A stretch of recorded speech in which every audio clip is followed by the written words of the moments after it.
வணக்கம் நண்பர்களே. நம்ம இந்த வீடியோவில் நம்ம என்ன பார்க்க போகிறோம்னா, மைக்ரோசாஃப்ட் எக்ஸலில் இப்போ நம்ம என்ன கொடுத்துருக்கோம்னா, இதில் ஐட்டம் நேம் கொடுத்துருக்கேன். அதே மாதிரி சேல் எவ்வளோ ஆகுதுன்னு சொல்லி கொடுத்துருக்கேன். இப்போ ஒரு 3 ஐட்டம் கொடுத்துருக்கேன். கோல்கேட்டு, பென்னு, பென்சில் சொல்லி கொடுத்துருக்கேன். அதே ரிப்பீட் பண்ணியிருக்கேன். இப்போ எனக்கு இதில் இந்த ஐட்டம் நேமில் வந்து கோல்கேட்டு மட்டும் எவ்வளோ விற்றுருக்கு அப்படின்னு சொல்லி கண்டுபிடிக்க போகிறோம். பென்னு மட்டும் எவ்வளோ விற்றுருக்கு, அதே மாதிரி பென்சில் மட்டும் எவ்வளோ விற்றுக்குன்னு சொல்லி கண்டுபிடிக்க போகிறோம். அப்போ நம்ம இங்கே என்ன ஃபார்முலா யூஸ் பண்ணணும்னா, சம் இஃப்ங்கிற சொல்லி ஒரு ஃபார்முலா ஒன்று இருக்குது.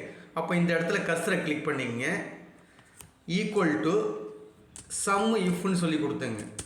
சம் இஃப்னு கொடுத்துட்டு இந்த கீழே காட்டுறது பார்த்தீங்களா, ஜஸ்ட் அப்படி கிளிக் பண்ணிங்கன்னா உங்களுக்கு இந்த மாதிரி கேட்கும்.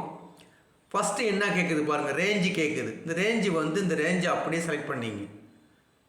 ஜஸ்ட் ட்ராக் பண்ணி இழுத்திங்கன்னா போதும். இந்த செலெக்ஷன் அப்படியே பண்ணிங்க, ரேஞ்ச் கொடுத்துங்க. அடுத்தது கிரிட்டேரியா கேட்டுது. கிரிட்டேரியா என்னென்னா, இந்த கோல்கட்டை கிளிக் பண்ணிங்க, இந்த கண்டிஷனை கோல்கட்டை மட்டும் கிளிக் பண்ணிங்க. அடுத்து சம் ரேஞ்சு, எந்த இதை வந்து சம் பண்ண போகிறீங்க கேட்குது. இப்போ இந்த இடத்துல கிளிக் பண்ணிவிட்டு இந்த சம் ஏரியா அப்படியே செலக்ட் பண்ணிங்க. இந்த ஏரியா அப்படியே செலக்ட் பண்ணிங்க.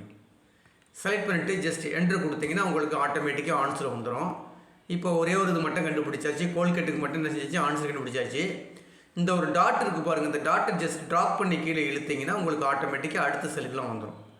இப்போ எப்படி 35 வந்துச்சுன்னா, இங்கே பாருங்கள், இந்த கோல்கட்டை ஒரு 10 இருக்குது. அடுத்தது கீழே ஒரு கோல்கட்டை 25 இருக்குது, 35. அதே மாதிரி பெண்ணை எடுத்துங்க, இங்கே ஒரு 15 பீஸ் இருக்குது, இங்கே ஒரு 10 இருக்குது, மொத்தம் வந்து 25. அடுத்தது பென்சிலை எடுத்துங்க, மேலே ஒரு 25 இருக்குது, இந்த கீழே ஒரு 15 இருக்குது, ரெண்டையும் சேர்த்து 40. அப்போ இதுக்கு என்ன ஃபார்முலா யூஸ் பண்ணுறோம்னா, ஈக்குவல் டு சம் இஃப்னு சொல்லி கொடுத்துட வேண்டியது.